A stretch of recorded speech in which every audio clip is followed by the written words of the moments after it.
El Banco Central hace política monetaria. Para ello, utiliza la tasa de política monetaria, buscando incidir en las tasas de interés a que los bancos captan ahorros y prestan para el consumo de los hogares y la inversión de las empresas. El objetivo de la política monetaria es mantener la inflación en torno a una meta definida por el Banco Central, logrando la estabilidad de precios y contribuyendo a crear las condiciones para un crecimiento económico sostenido. Banco Central de la República Dominicana, por la estabilidad y el crecimiento. En Banreservas apoyamos la voluntad de quienes trabajan para ofrecer un turismo seguro. Por eso brindamos soluciones que impulsan el crecimiento de nuestro turismo, como una de las principales fuentes de ingresos para nuestro país. Banreservas, 80 años siendo el banco de todos los dominicanos.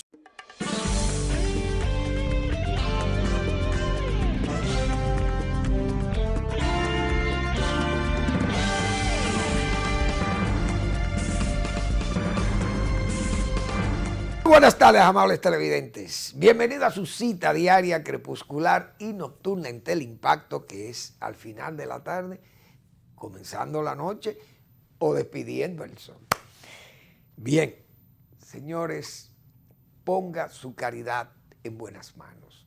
Apoyen el Patronato de Lucha contra el Cáncer de Villa González Incorporado. También el Hogar Escuela Santo Domingo Sabio, otra institución para formar jóvenes en alto riesgo. La sociedad lo va a agradecer. Avenida Independencia, casi esquina Avenida General Gregorio Luperón, aquí en Santo Domingo. Bueno, por lo que yo veo, al presidente Abinader le están mareando la perdiz con la comida, pienso yo. Lo vi en una reunión de una institución que se llama Confenagro, Confederación, bueno, ahí están todas las federaciones y asociaciones de productores nacionales. Presidente, salga de eso y no se lleve de todas esas cosas que le están diciendo mientras usted vaya y lo marean la perdiz, como dice. El pollo vale 90 la libra o 100 pesos. Ahí no hay gente con políticas públicas en la cabeza. Eso no es más que un invento y le llenan eso de gente. Hay algunos productores de verdad. Entonces ponen al presidente que va, mire, vamos a exportar carne de res. Hacía tiempo que no se exportaba, eso se va a exportar, presidente. ¿Usted sabe cuándo van a exportar carne de res? Dos cosas. Cuando dejemos de vacunar y de poner inyecciones de antibióticos a los vacunos, y díganme si eso va a ser posible tan fácilmente. Y cuando tengamos laboratorios certificados y mataderos certificados para exportar la carne de res a los Estados Unidos de Norteamérica o a cualquier otro país tal vez de ese nivel de desarrollo, tal vez Canadá, pero no es tan fácil exportar carne, por lo menos a los Estados Unidos. Por esas cosas que Estados Unidos va a exigir o está exigiendo, que no quiere antibióticos en animales y aquí todo el mundo sabe cómo que se vacuna y cómo se inyectan los antibióticos en los vacunos. Así que mucho cuidado con todas esas cosas, porque es que ponen a los presidentes a decir muchísimas barbaridades, cosas, no barbaridades en el sentido, sino cosas disparatadas. Ojalá podamos exportar, pero repito, para poder exportar carne de res, tenemos que dejar las inyecciones de antibióticos, tenemos que dejar las vacunas y una serie de requisitos que tienen. Los certificados de los mataderos, verdaderamente certificados, mataderos especializados, limpios, libres de advertencia, laboratorio. Esos son mercados muy exigentes, pero ojalá esa información que le brindan al presidente, pero le marean la perdiz. Repito, y la comida en aumento, el presidente, todo va a bajar. Miren, nosotros hicimos un acuerdo con los supermercados, mentira, no bajan nada. El pollo se va a vender a 72, le dice el ministro de Agricultura. Y el presidente cree eso. Entonces vaya y cómpralo a 72. Una cosa disparatada. Entonces, el presidente y su gobierno están asumiendo todas esas deficiencias en políticas públicas, en el Ministerio de Agricultura y Ganadería y todo lo que tenga que ver con ese sector agropecuario. Se le van a pegar o se le están pegando al gobierno de Luis Abinader, porque eso es un organismo del Estado, del gobierno, el Ministerio de Agricultura, pero es risible, por no decir frustratorio.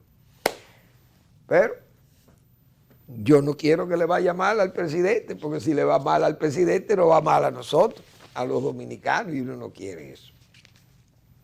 Hay una noticia que me llamó la atención para esa talibanía que es enemiga jurada de Leonel Fernández o adversario, que Leonel solamente cogió préstamo para francachela o para bebérselo, bueno. Pero hay una industria que aquí le debe su crecimiento y su aparición en el mercado nacional. Se le debe a Leonel Fernández, que tiene que reconocérsele, que es la industria cinematográfica. Vi una nota de que el actor Steven Seagal, que es un excelente actor, yo me acuerdo, ¿cómo que llama una película? Duro de Matar. Esa película, esas son de Steven Seagal. Duro de Matar. Qué tipo tan extraordinariamente activo, dinámico y explosivo como actor en esa película. Pero dice que va a invertir $300 millones en la industria cinematográfica. Esa industria nació aquí como idea y gestión de Leonel Fernández. Esa es la pura verdad. Hay que reconocer eso. Bueno, el COVID sigue activo. El COVID sigue activo y seguirá activo, porque si es verdad que hay esa variante mutante Delta, que hasta Pfizer y BioNTech y la misma Moderna y Johnson y la Sinovac, todas estas vacunas, son débiles ante ella, y que además se pierden fortaleza, pierden las vacunas, como de hecho es verdad, entonces vamos a tener COVID por mucho tiempo. Y medidas restrictivas debemos tener por mucho tiempo. Entonces, en medio de todo esto, fíjense que Estados Unidos dice que tiene 100,000 personas hospitalizadas por esa variante Delta. Van a abrir las escuelas, pero los niños tienen que ir, uno que se está discutiendo si van con mascarilla, otros si no van con mascarilla, si tienen que estar vacunados, si no están vacunados, pero hay estados que tienen, allí funcionan las cosas como si fueran estados, cada estado es una cosa independiente.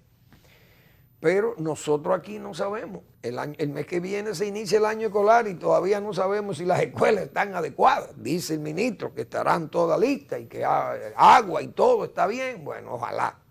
Pero todo será con dedos cruzados. La señora vicepresidenta Raquel Peña ha dicho que si un 70% estaría vacunado, entonces podemos decir que ya no se necesitan los estados de emergencia. El gobierno ha pedido el estado de emergencia, hay que dárselo, porque si viene el problema o si se acrecienta el problema, entonces van a decir que fue por eso.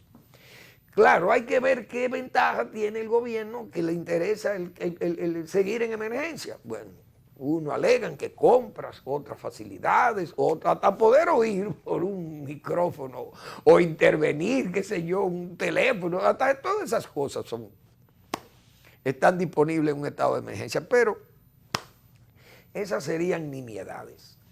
Ahora, si es como dice el ministro, que puede resurgir un brote para octubre, entonces no demos excusas. Se apruebe ya el estado de emergencia y punto. Porque ya estamos tan acostumbrados. Y además, que la gente aquí, para mucho, la gran parte del pueblo dominicano, aquí no hay pandemia, porque esto es un relajo, aquí la autoridad no se respeta. Es decir, ese plan de emergencia, de estado de emergencia, no se pide para que la autoridad sea más fuerte.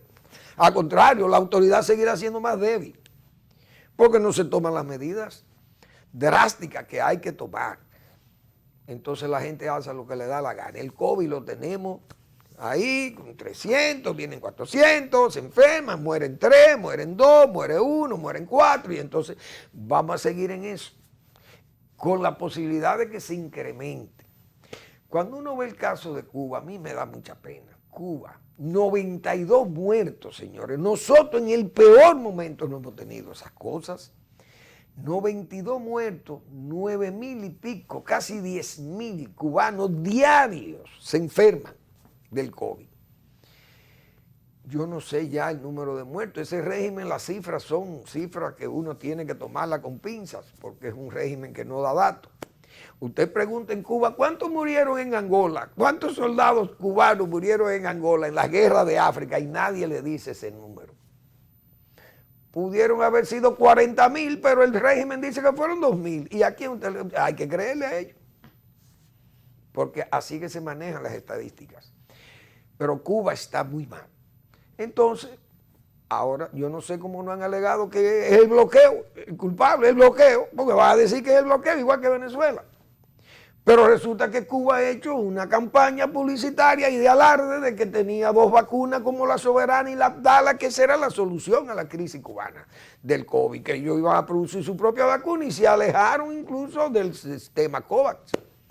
No quisieron participar de ese sistema. Nosotros somos autosuficientes, este país es un país que tiene muchísimos avances y en la materia de biotecnología nosotros estamos más avanzados que todo el mundo. Muy bien, pero ¿cuántos cubanos van muertos? Señores, yo pienso que van más de 4,000, pero repito, son cifras que uno no las puede creer porque uno no sabe. Las cifras del gobierno cubano, siempre esas cifras han sido dudosas, nadie las cree, ni siquiera Naciones Unidas. Pero es penoso. Y esa es la situación del COVID, que aquí uno no sabe todavía cómo que esto se va a manejar, si esa mutante entra o no sabemos. Ojalá no pasen cosas más graves, que podamos iniciar ese año escolar, que las cosas se vayan regularizando y que seamos lo suficientemente cuidadosos. Yo no me quito mi mascarilla.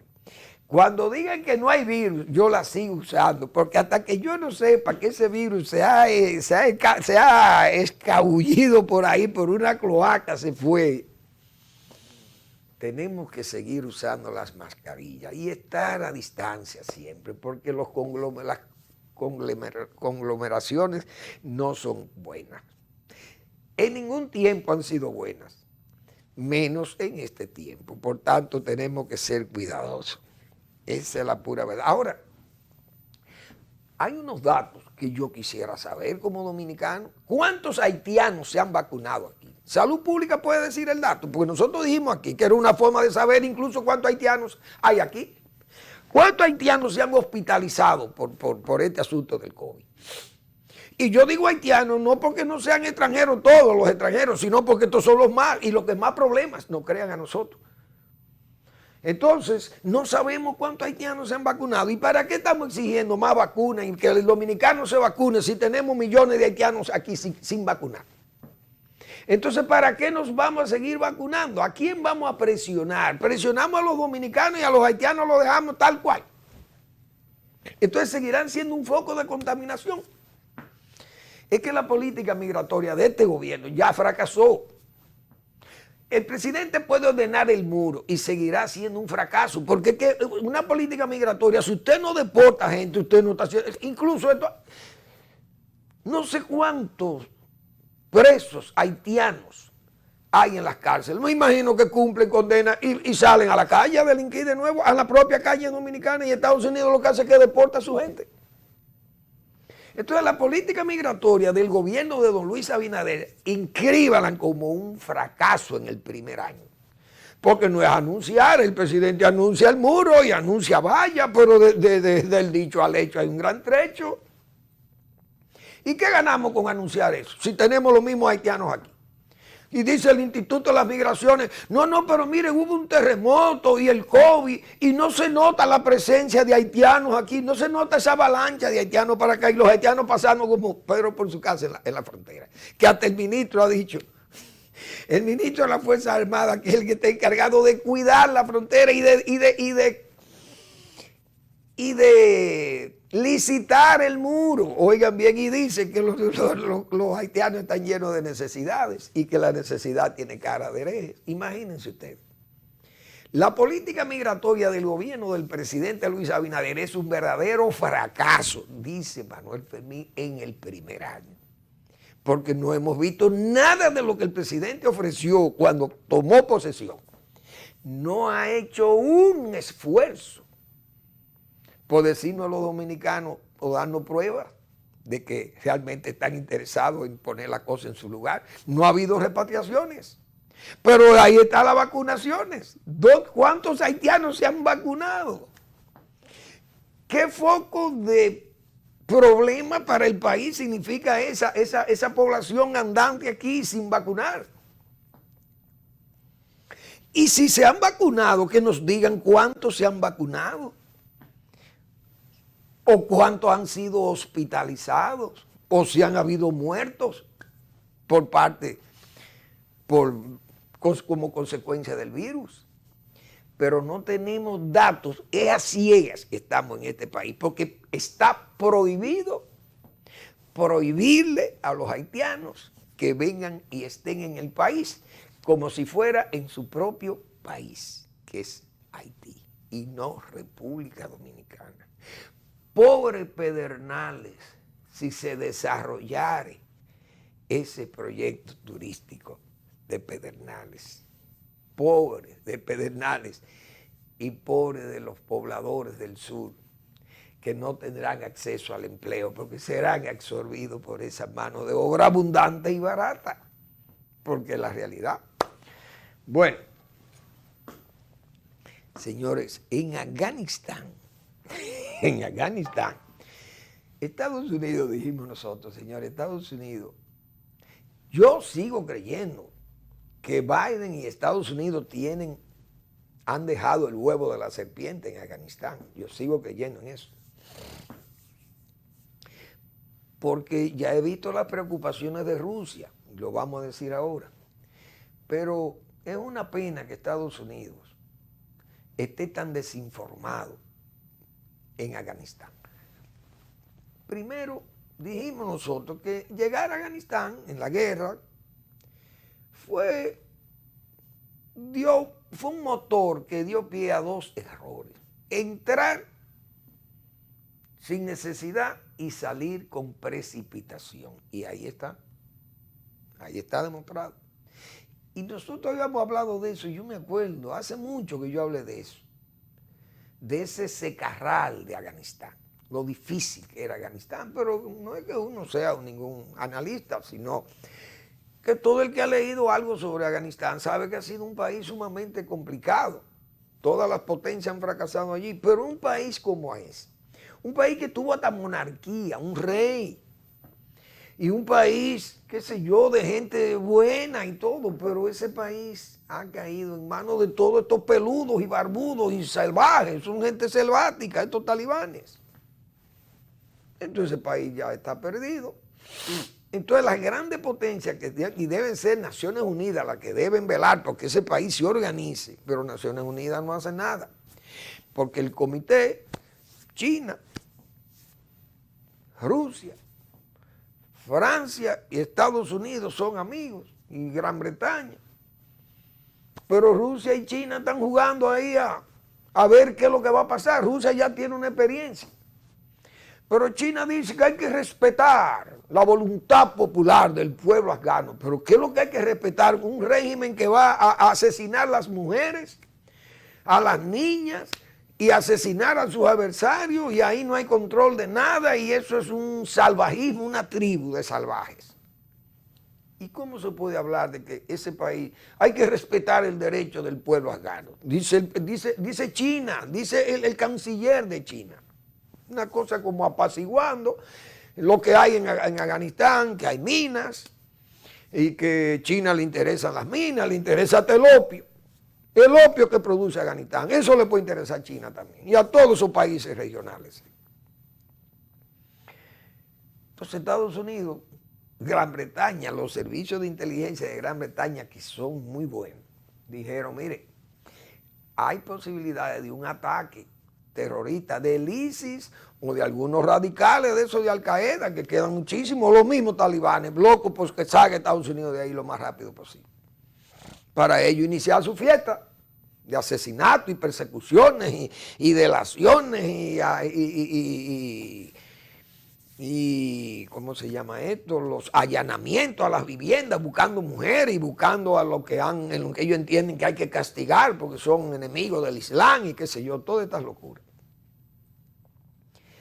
Entonces explosionaron unas bombas ahí que han matado gente, mataron soldados norteamericanos, pero fueron advertidos por el M-16 y le dijo, miren, va a haber...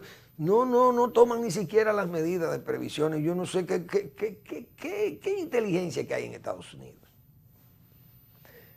Ni siquiera pudieron detectar que ese ejército no estaba dispuesto a pelear, el ejército de Afganistán, ni que había líderes allí, que no había gobierno, ni había líderes, ni líderes civiles, ni líderes militares, líderes políticos, ni líderes militares.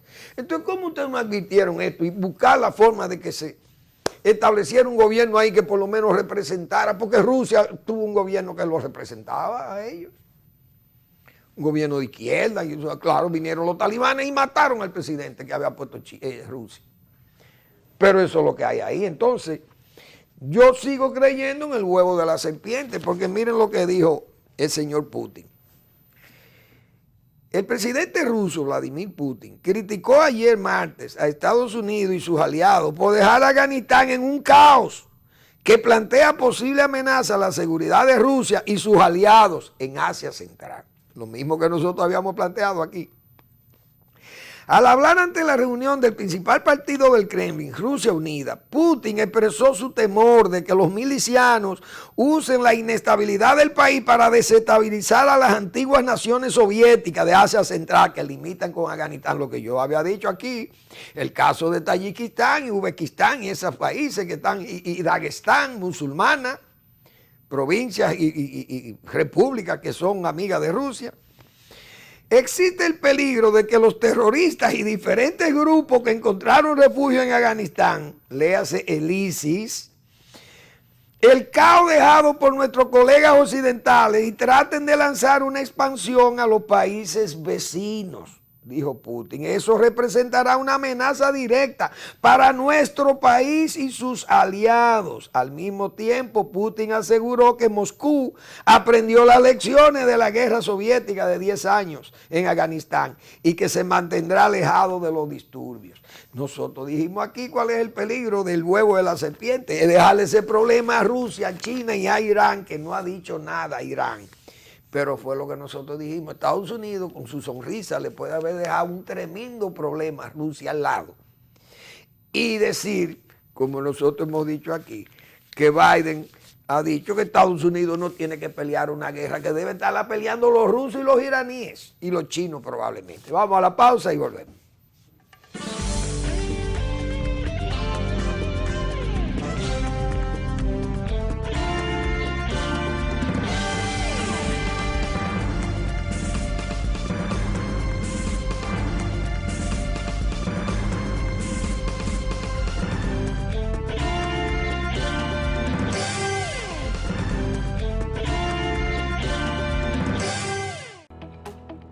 El Banco Central hace política monetaria.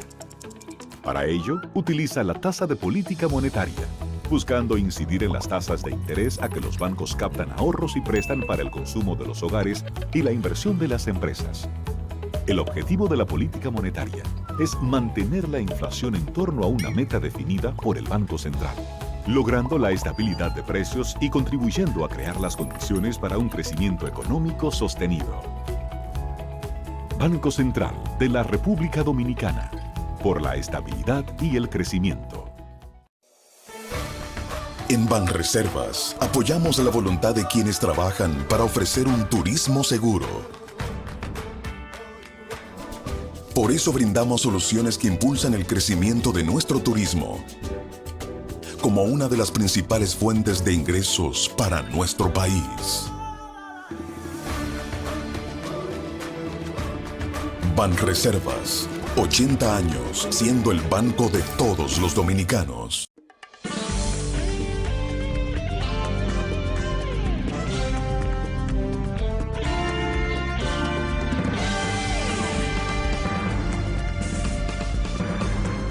Reformas y reformas, y más reformas, señores. Este país, bueno, dentro de las reformas, yo creo que tiene juicio. Dos reformas tienen juicio. La de la Junta Central Electoral y una que plantea el senador de Barahona, del PLD, el señor Sabiñón. Él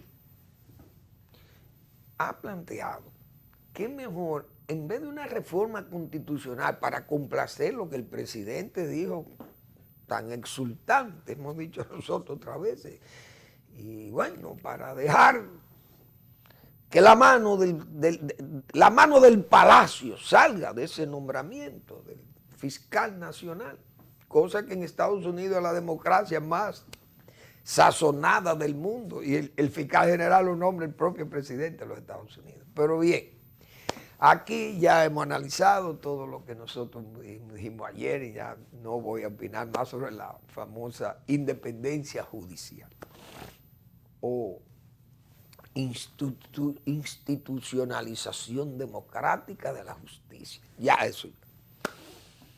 Ahora, el señor senador de Barahona ha planteado lo siguiente. Él dice que una reforma legislativa resuelve y no hay que ir a la reforma constitucional para complacer al presidente.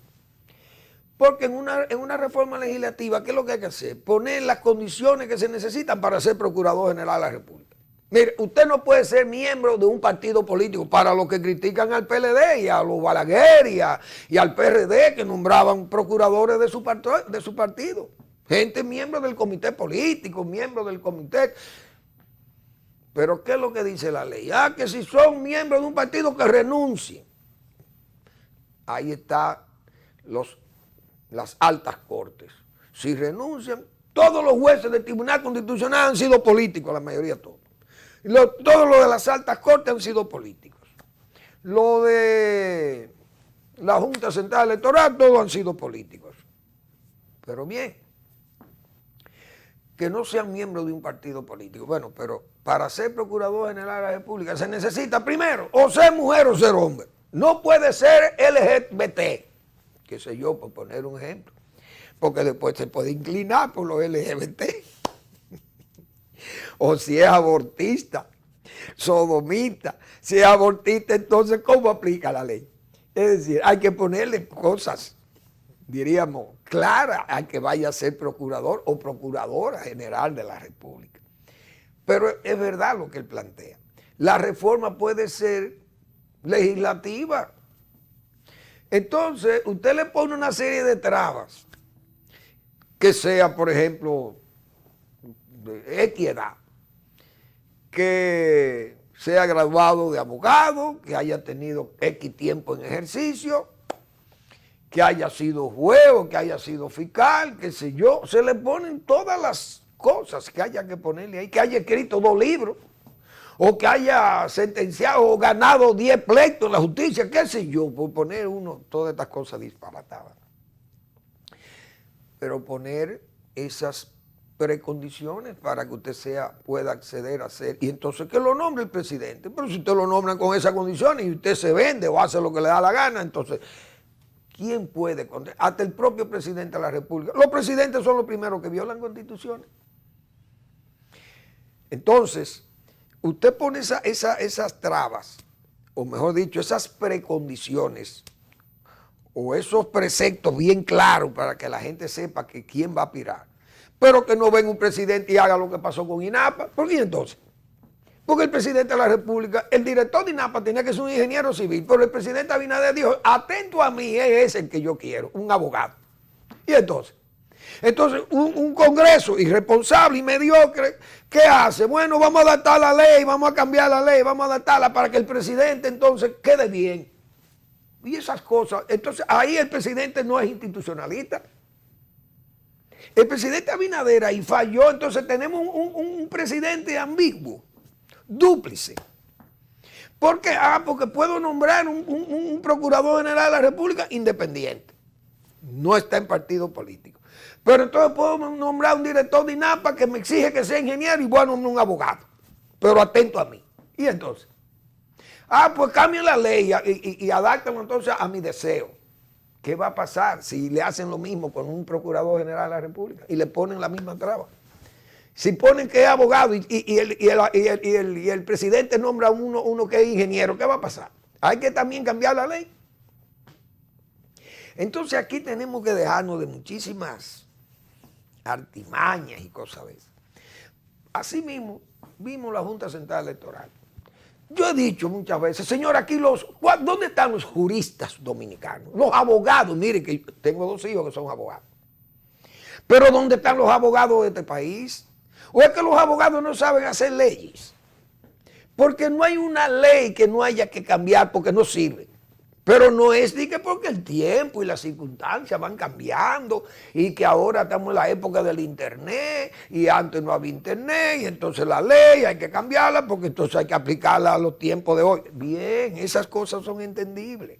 Pero la ley que se creó, esta ley de primarias y esa ley electoral y esa ley de partido, esas cosas se discutieron y se le advirtieron a Danilo Medina y su congreso mediocre, degenerado, porque eso fue un congreso que se degeneró. El congreso que manejó Danilo Medina fue un congreso que se degeneró, se malogró.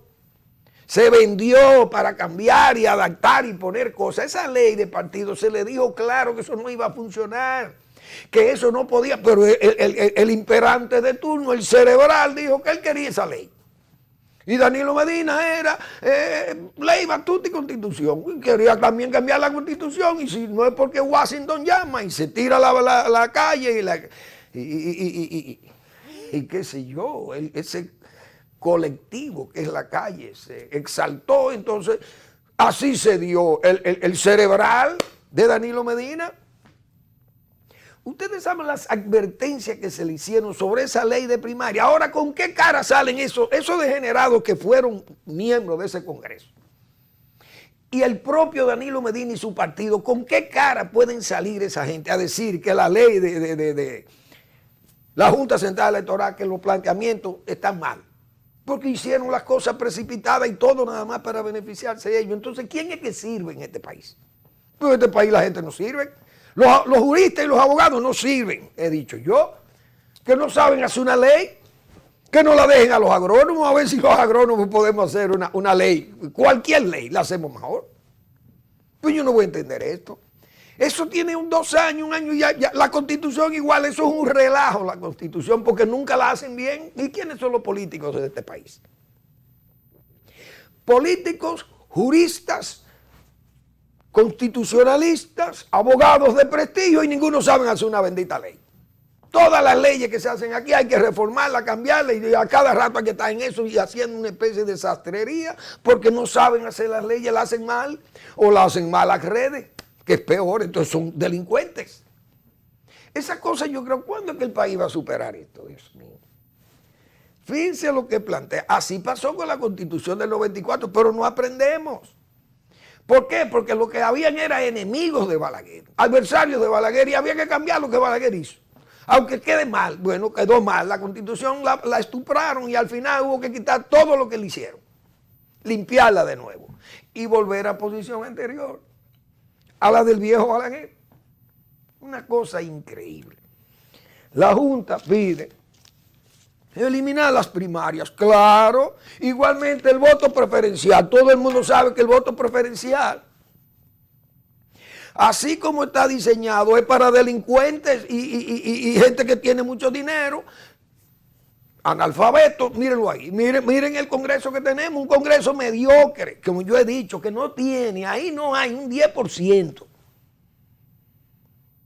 de los miembros de ese Congreso que usted le dé un lápiz y una hoja. Mire, desarrolle una idea de 2 párrafos. Desarrollela ahí. No lo hacen. El 90% no son capaces de hacerlo ahí. No tienen la capacidad para hacerlo. Es un Congreso mediocre, dice Manuel Fermín, claro. Yo no soy un Dios vivo.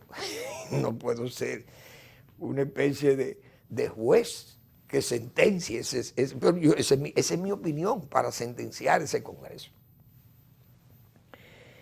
Ese voto, así como está diseñado, ¿qué es lo que hace? Se cuelan los mediocres. Cuando el voto lo hacía Balaguer, y lo hacía Peña Gómez, y lo hacía Juan Buch, entonces el Congreso, los que iban a ese Congreso, bajo las listas elaboradas por esos tres líderes, y Jacobo Magluta, entonces lo que surgía de ahí era gente con mérito, con valor, eran políticos, es verdad, y tenían muchísimos defectos, pero era gente con más calidad que todas estas mediocridades que se han instalado allí, y corruptos.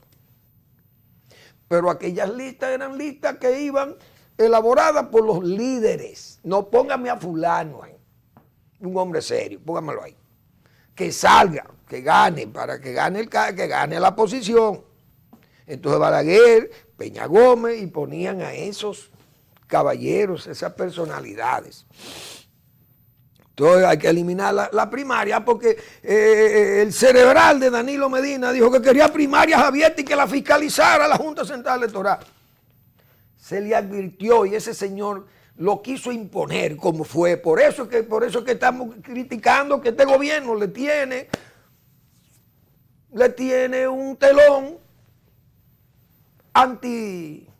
antipersecución a Danilo Medina.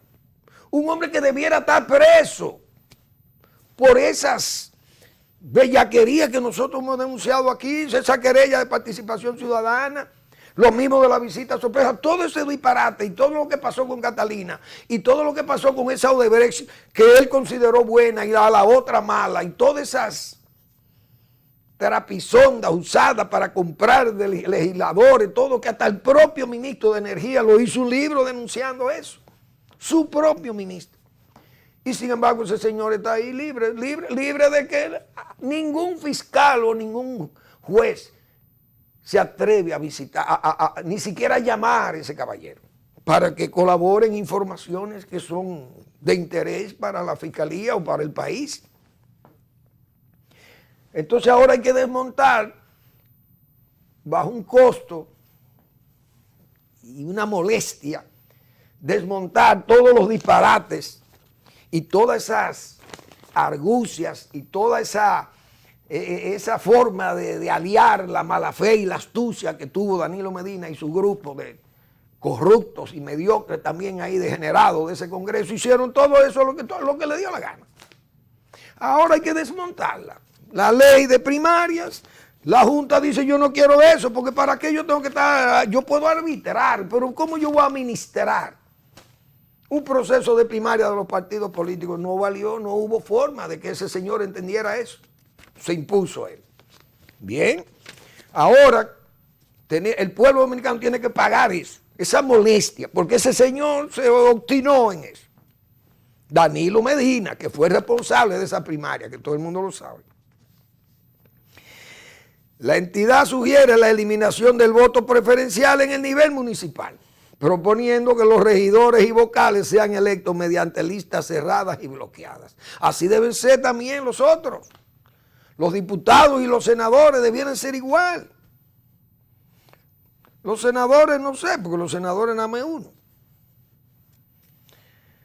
Bueno, los debates electorales, ya eso serían cosas nuevas también, que se ha pedido, pero como dice Leonel Fernández, la falta de conceptualización no permite los debates porque no conceptualizan.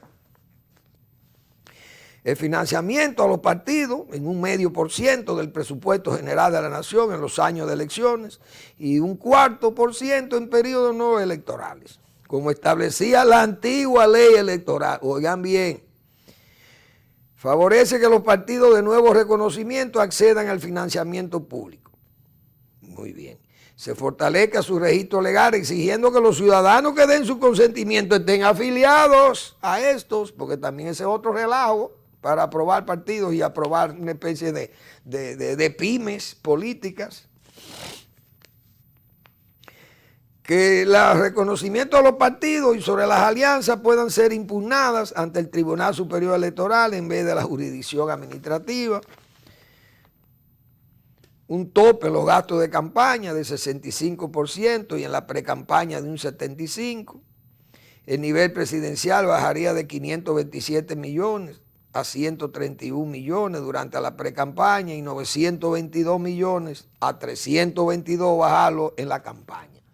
Ojalá esas cosas se puedan cumplir, pero eso es un eufemismo. La iniciativa del organismo electoral persigue que las contribuciones individuales hechas por particulares a los precandidatos de 1 a 0.50%, ese otro disparate también, pues uno sabe todo el narco y todos esos delincuentes y lavadores, todo lo que hacen y corruptos, hacen de todo. En resumen, volvemos a lo mismo, a la posición anterior. Probablemente vamos a caer en la época de Balaguer. Y ojalá cayéramos en la época de Balaguer, porque Balaguer no le daba un peso. No soltaba un peso a nadie para ese tipo de acciones politiqueras. No políticas, no, politiqueras. Vamos a la pausa.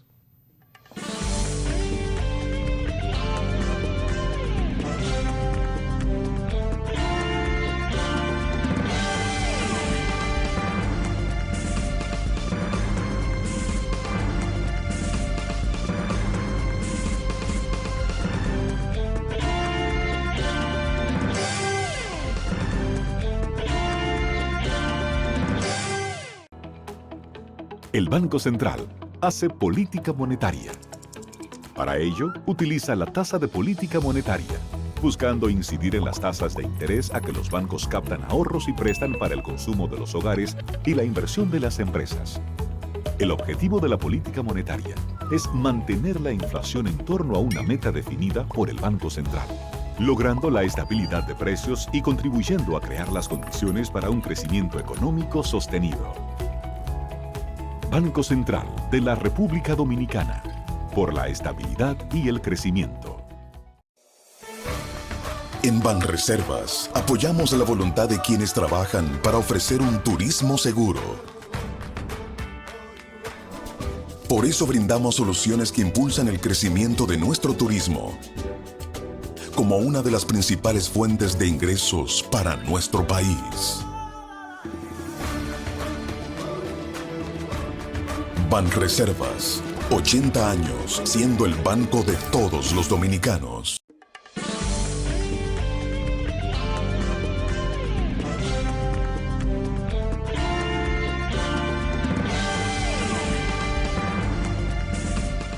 Bien, señores, les invito a que lean el blog La Pregunta del doctor Marino Vinicio Castillo, que todos los miércoles publica en Google. Ahí está, Más Brumas para el Viaje. Hay que leer a Marino Vinicio Castillo, porque eso es pedagogía de un hombre de recto juicio, de razón y de palabra, como hemos señalado. Ahí está el trabajo del doctor Marino Vinicio Castillo, como todos los miércoles, y su rayo como todos los miércoles, porque no falla. Igualmente sus reminiscencias del Listín Diario y la respuesta, que es su faro, su atalaya de todos los domingos. Bueno, señores, yo quiero mostrarles esta casita. ¿Por qué que yo no sé? ¿Por qué que los partidos políticos, cuando llegan al poder, los partidos, yo no sé, quieren manejarse mediáticamente? Mire, el PRM hizo esa casita, parece que se la ofrecieron a alguien por ahí en Santiago, o no sé, en una comunidad. Y el gobierno decidió reconstruir esa casita, que el presidente anunció que iba a reconstruir 35,000 viviendas. Esa es otra de las promesas. Y que iban a ser 17,000 nuevas. Bueno, ahí está la casita. Fíjense la casita, miren los colores de la casita.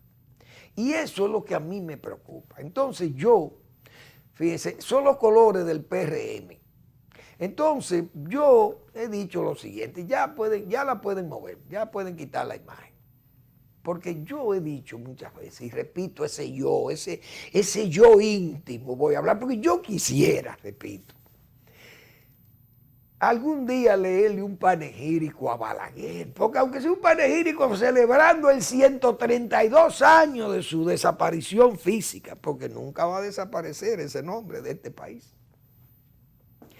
Joaquín Balaguer, señores, entregó decenas de miles o centenares de miles de viviendas y nunca le puso el color del Partido Reformista a una vivienda entregada por los gobiernos de Balaguer. Yo que fui a muchísimas, yo estuve inaugurando Los Reyes en Santiago. Fuimos a Oviedo, entregamos 25 viviendas por allá por Oviedo para parceleros. Fuimos a San Ramón, entregamos 146 viviendas para parceleros. Fuimos a Gozuela, en la línea noreste, entregamos 50 viviendas o 35 en Carbonera, 35 o 50 viviendas para parceleros. Fuimos a Jobo Corcovado, en Castañuela, allá entregamos otras viviendas, en la finca Grullón, más viviendas. Fuimos a Santa Elena, 30 viviendas en Santa Elena, allá en Paraíso. Fuimos con Balaguer en Enriquillo, entregamos 50 viviendas en Enriquillo o más. Fuimos a la Pichinga de Nagua y a Los Limones, 320 viviendas. Fuimos a Angelina, Cotuí, entregamos vivienda en Barracote, entregamos vivienda en Las Coles, entregamos vivienda en Arenoso con Joaquín Balaguer. En Honduras, Balaguer entregó Honduras, Los Cartones, La Sursa, Guachupita, La Loma del Chivo, Invivienda, Jainamosa, miles de viviendas. Honduras, o allá en la José Contreras, busquen una vivienda, señores, una que tuviera los colores del Partido Reformista. Una vivienda, yo quiero que me citen, alguien, de más de 100,000 viviendas yo creo que entregó Joaquín Balaguer, entre viviendas a parceleros, verdaderas agrovillas, esas que yo acabo de mencionar, que yo fui a todas con Joaquín Balaguer y no vi una, y nosotros la entregamos cuando yo trabajé en Reforma Agraria. De todas esas de Reforma Agraria la entregué, estuve yo ahí entregándola a Manuel Fermín junto con el general Nasir Tejada, que era el director de Bienes Nacionales.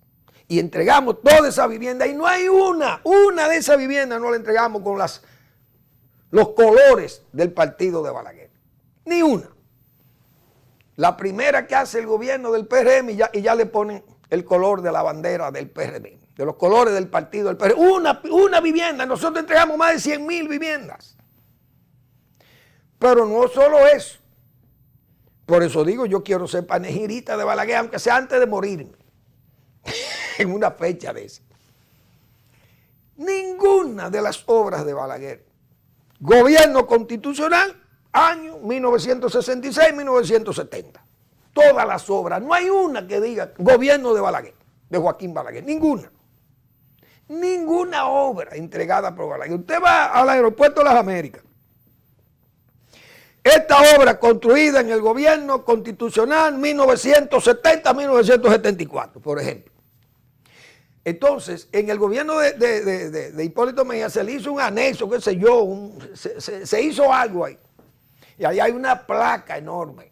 Gobierno constitucional presidido por el ingeniero Hipólito Mejía. Todo eso es vanidad y falsedad. Un anexo.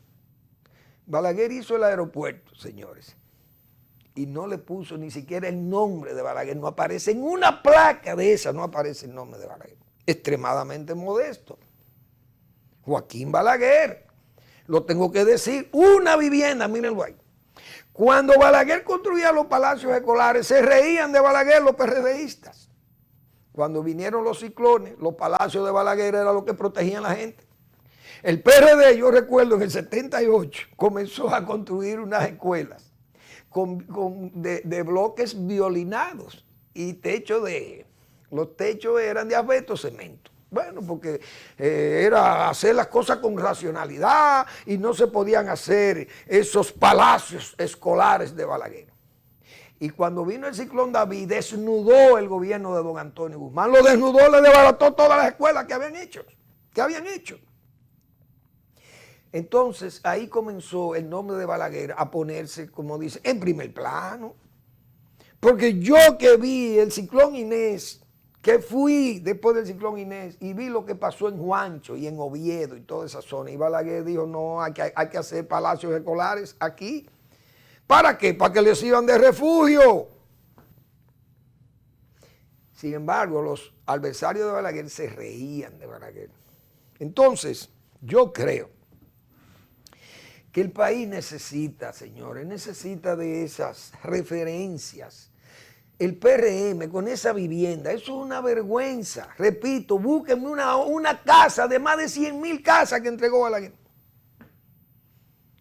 que llevara el color del Partido Reformista. Una vivienda que llevara el color del Partido Reformista. Vaya a la Loma del Chivo, que fueron la primera. Vaya a Guachupita, vaya a La Sursa, vaya a Guaricano, vaya al Joyo de Chulín, vaya a Los Cantones, vaya a Honduras, repito, y usted no ve una casa de esa pintada con los colores de Balaguer, ni en la México, ni en la avenida Quinto Centenario, ni la 27 de febrero, por ningún lado usted ve un edificio de esos, pintado de rojo, con el gallo, el color del gallo, el rojo intenso de Balaguer. Nunca.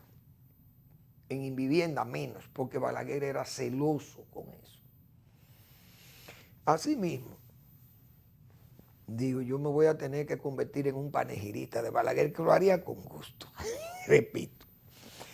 Señores, la zona colonial, 90 millones de dólares, más 90 que se habían tomado, son 180, más 30 que se habían tomado, vamos en 220 millones de dólares para arreglar o terminar de arreglar una ciudad que ya en 1990 fue declarada Patrimonio Histórico de la Humanidad por la UNESCO.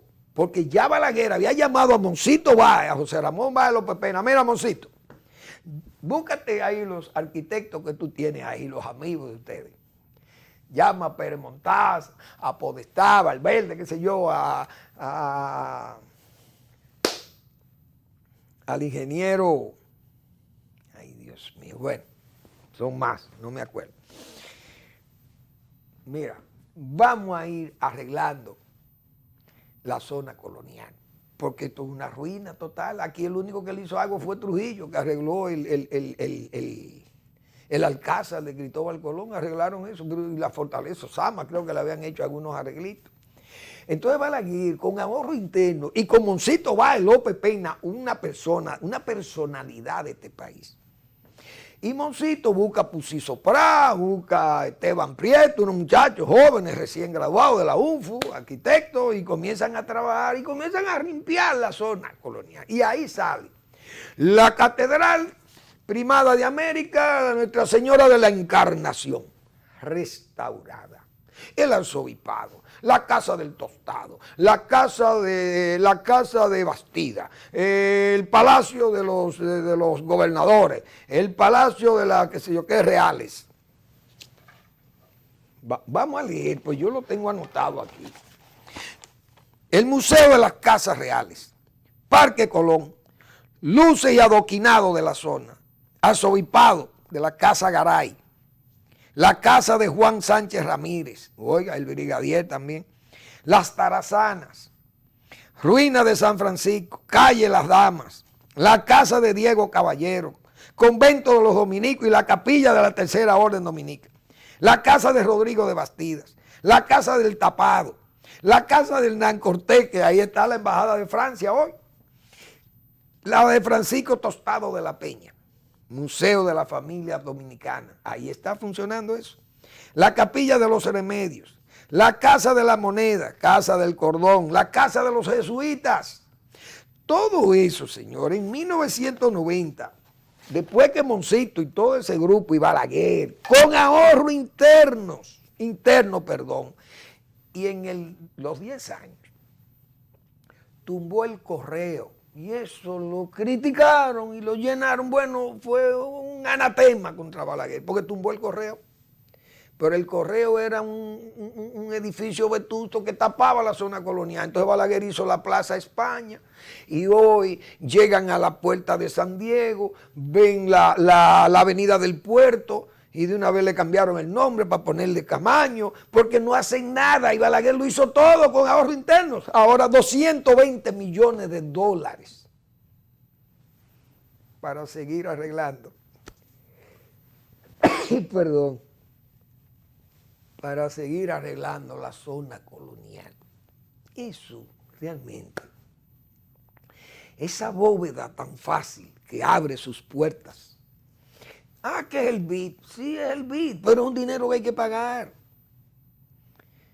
Siempre me acuerdo de algo que nos ha relatado el doctor Marino Vinicio Castillo. A Joaquín Balaguer, cuando el proceso agrario estaba en su punto más álgido por las tensiones que creó eso, Balaguer, que no era muy buen pagador, como dice, desde el Estado, esos terrenos expropiados para la reforma agraria, muchos de esos terrenos, Balaguer se dilataba para pagarlo. El Banco Interamericano de Desarrollo, interesado en que el proceso agrario avanzara, entonces optó por dar un financiamiento baratísimo al Estado Dominicano. Mire, doctor Balaguer, aquí hay 30 millones de dólares barato para que usted le pague a los terratenientes. Y Balaguer dijo, no me interesa ese dinero, porque es que no quería dinero prestado para no tener esa jáquima como lo tienen a todos los presidentes en este país. Balaguer dijo, yo me entiendo con ellos, yo le pago con terreno y le pago con permutas. Por eso es que pido yo algún día, tal vez antes de morirme, ser panegirista de Balaguer. Señores, gracias por su atención. Nos vemos mañana en otra entrega de Al Final de la Tarde, despidiendo el sol y comenzando la noche.